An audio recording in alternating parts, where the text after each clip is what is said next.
Hi friends. ఇవాళ రేపు చాలా తలకాయ నొప్పి అయిపోయింది. జీవితం అనేది చాలా తలకాయ నొప్పి అయిపోయింది.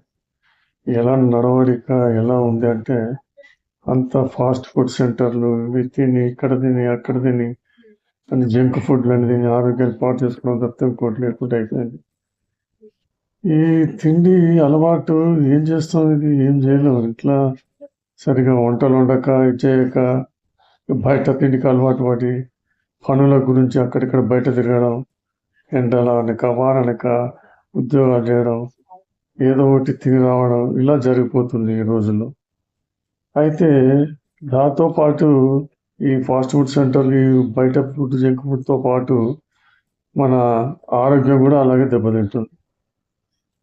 ఈ బీపీ షుగర్లు రెండు కవల పిల్లలు అనుకోవాలి. మామూలుగా బీపీ ఉన్న షుగర్ ఉంటుంది, షుగర్ ఉన్న బీపీ కంపల్సరీ ఉంటుంది. అయితే బీపీ ఉన్న మనుషులు జాగ్రత్తగా ఉండాలి, చాలా జాగ్రత్తగా ఉండాలి. ఎందుకంటే డాక్టర్ ప్రిస్క్రిప్షన్ ఇచ్చిన ప్రకారం గోళీలు వేసుకోవాలి. అది కనుక ఒక్క టైం తప్పిందంటే చాలా ప్రాబ్లం అవుతుంది అది మనిషికి. ఇలా చాలా కొన్ని సంఘటనలు చూశాను కూడా నేను.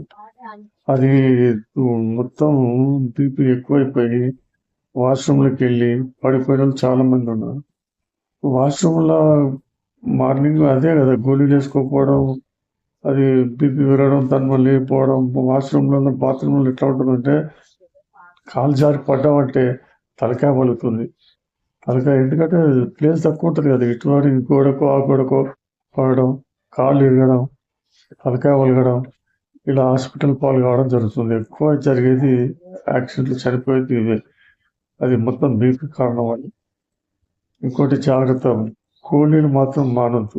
డాక్టర్ ఇచ్చిన ప్రిస్క్రిప్షన్ ప్రకారం అది ఎప్పుడు వాడుతూనే ఉండాలి, టైం ప్రకారం వాడుతూనే ఉండాలి. జాగ్రత్త, ఆరోగ్యాన్ని కాపాడుకోవడం ముఖ్యం. మనకేమైనా అయిందంటే మన కుటుంబం అంతా ప్రాబ్లమే కదా. తర్వాత 2 లక్షలు పెట్టినా కూడా మనిషి ఆరోగ్యాన్ని పడలేము. అలాగే రాత్రులు చాలా మంది నిద్రలో వాష్రూమ్ కని వెళ్తారు. అది చాలా జాగ్రత్త తీసుకోవాలి. వాష్రూమ్కి వెళ్ళే ముందు లేచి కూర్చొని కొద్దిగా మనం కొద్దిసేపు కాళ్ళు చేతులు అటు ఇటు ఊపి 1 నిమిషం అన్నా కూర్చొని అప్పుడు లేచి నిలబడి స్లోగా వెళ్ళాలి. ఎందుకంటే మనం రాత్రి పడుకున్నప్పుడు మన శరీరంలో రక్త ప్రసరణ అనేది మొత్తం పడుకొని నడుస్తుంది. ఇది అట్టం పడుకొని ఉంటాం కదా, ఒకేసారి లేచేవారు కళ్ళు తిరుగుతాయి. చాలా మంది అబ్జర్వ్ చేసే ఉంటారు.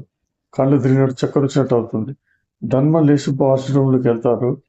అక్కడ దన్మన కాలు జారి పడడం, తలకాయ పని కొట్టుకోవడం ఇలా జరుగుతూనే ఉంటుంది. కామన్ ఇది. అందుకే టేక్ కేర్, జాగ్రత్త తీసుకోవడం మంచిది.